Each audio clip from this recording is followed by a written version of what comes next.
Seaburg is a small town by the sea on the east coast of England. This part of England is called East Anglia.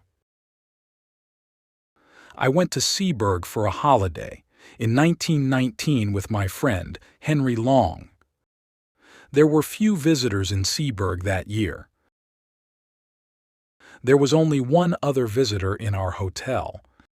His name was Paxton. Paxton was a tall, thin young man. He looked worried and unhappy. One evening, when Henry and I were sitting in the hotel lounge, Paxton came up to us. "Excuse me," said Paxton. "I must speak to somebody. Something strange has happened to me. I'd like to talk to someone about it. May I talk to you?" "Of course," I said. "Please sit down and tell us about it." "A few days ago," Paxton said, "I went for a walk to Freston. Freston is a village about 5 miles from here. I took my camera with me. The church at Freston has an unusual door. I wanted to photograph it. There are 3 wooden crowns on the door. The village priest came out of the church. I asked him about the 3 crowns on the door. The priest told me a strange story. "Many years ago," said Paxton, "Anglia was a kingdom. The last king of Anglia died over 1,000 years ago. When he died, his 3 crowns disappeared. The people believed that the crowns were magic. They believed that the crowns were buried in different places. The crowns guarded the coast against enemies from across the sea. About 300 years ago, one of the crowns was found. It was secretly sold. No one knows what happened to it after that." "What about the other 2 crowns?" asked Henry. "The second crown was washed into the sea. It was never found again." "What about the 3rd crown?" I asked Paxton. "Was it ever found?" "I'll tell you about that," answered Paxton. "There was a family here called Ager. The people believed that the Agers were guardians of the 3rd crown. The last Ager died a year ago, in 1918. He had no children. I found his grave in the churchyard. I wrote down what was written on the gravestone. William Ager died the 21st of December, 1918, aged 28 years. Later, I went to the bookshop in Freston. By chance, I found an old book dated 1740. Inside it were some lines of poetry. "Nathaniel Ager is my name. I own the hill above the sand. All Ager's duty is the same, to guard the crown that guards the land. When I am dead and in my grave, and all my bones are rotten, my sons shall keep my name alive. It shall not be forgotten." I bought the book and walked back towards Seaburg. I found the house where William Ager had lived.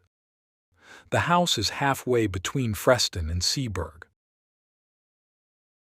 Above the house is a small hill. There is a circle of trees on top.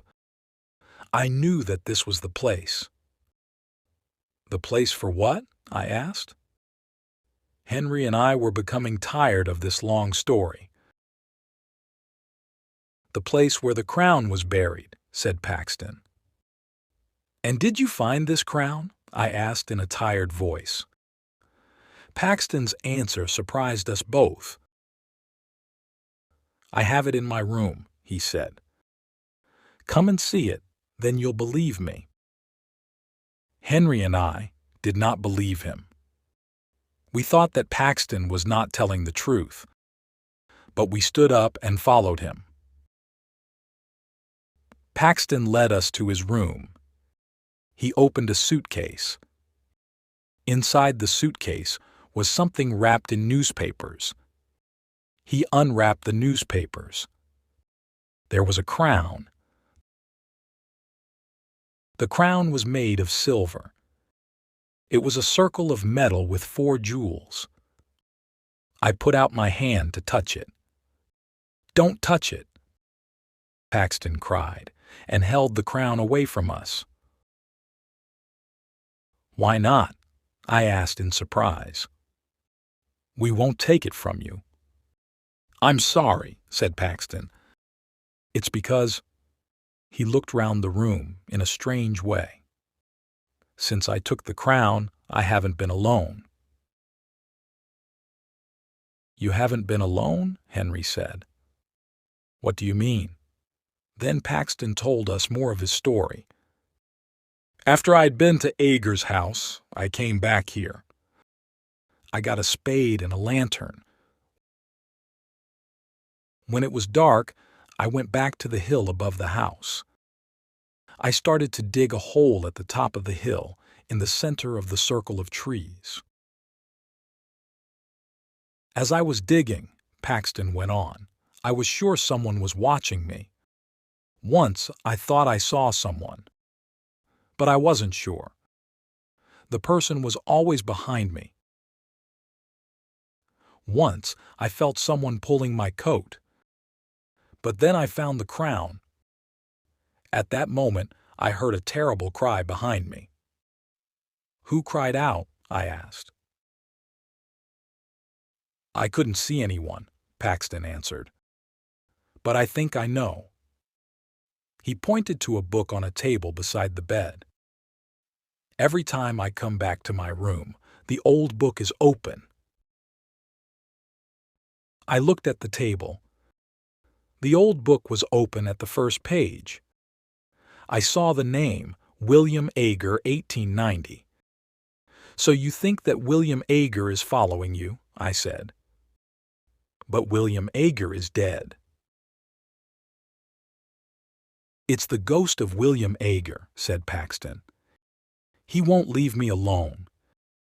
He wants the crown, but he isn't strong enough to take it from me." "And what will you do with the crown?" I asked. "I'm going to put it back," said Paxton. "If you put it back, will William Ager's ghost leave you alone?" I asked. "I don't know," said Paxton, "but I must try." I saw that Paxton was very, very frightened. "Then we shall help you put it back tonight," I said. As I spoke, a shadow moved in the room. Paxton saw it and looked terrified. That night, as we left the hotel together, I spoke to the hotel porter. "It's a warm night," I said. "We're going for a walk. We may be back very late." "I'll wait for you, sir," said the porter. "I won't lock the front door until you return. The other gentleman isn't staying in the hotel, is he?" "What other gentleman?" I asked. "The gentleman who's with Mr. Paxton," said the porter. "No," I replied quickly. I did not tell the others what the porter had said, but I had seen it too. When the 3 of us were together, I thought I saw another person in the room with us. It took us half an hour to walk to William Ager's house. The road went along beside the beach. The beach was a lonely place at night. We saw the hill above the beach. The sea was calm. The moon was shining behind the trees on the hill. We climbed to the top of the hill. We had forgotten to bring a spade. Paxton did not care. He began to dig with his hands. As soon as he had dug the hole, Paxton put the crown in it. He covered the crown with earth. "It's back," he said in a loud voice. Will you leave me in peace now, William Ager? We heard nothing. But Paxton turned to us and said, William Ager says, never. We took Paxton back to the hotel. He walked in silence, looking down at the ground. Don't worry, I said.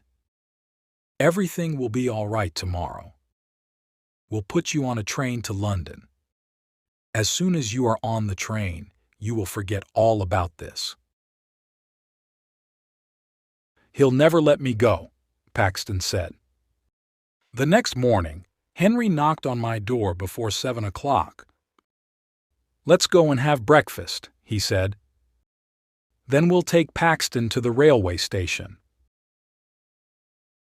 I got dressed and went downstairs. Henry was waiting for me. Have you seen Paxton? I asked Henry. He's not in his room, he said. I thought he was with you. We went quickly to the porter. Have you seen Mr. Paxton this morning? I asked. Yes, sir, said the porter. He went out a couple of minutes ago. In fact, I thought he was with you, sir. With me? I asked in surprise. Yes, sir, the porter said. I thought you were outside the hotel, calling for him. It looked like you, sir. But I was reading the paper. Something strange happened at Freston yesterday. What happened? I asked. A grave was opened at the church, the porter said. The bodies disappeared. Whose grave was opened? I asked. A man who used to live here, the porter replied. A strange man called William Ager. Henry and I ran outside. Paxton was on the beach. He was walking quickly and waving to someone. We could not see who he was waving to. There was a thick mist coming from the sea. As we ran after Paxton, the mist became thicker. In a few seconds, we could not see Paxton, but we saw his footprints in the wet sand. The marks of his shoes were clear. There were other marks in the sand. They were made by someone who was not wearing shoes. The marks were strange. They were the shape of feet, but they were feet without flesh, only bone. We called Paxton's name. We thought we heard Paxton call our names. Then we heard a long and horrible scream. I shall never forget the sound of that scream in the mist. We stopped. We were afraid. We did not want to meet the creature that Paxton had met. We both knew that Paxton was dead. We walked forward slowly. A few yards away, we found Paxton's body. His mouth was full of sand and stones. His neck was broken. We heard a strange laugh in the mist. It was not the laugh of a living man. Henry and I were terribly afraid. The police asked us a lot of questions. They never found out who murdered poor Mr. Paxton. Henry and I did not tell the police what we knew. They would not have believed us. Henry and I did not go back to look for the crown of Anglia. The crown is safe. We did not want to meet the ghost of the guardian, William Ager.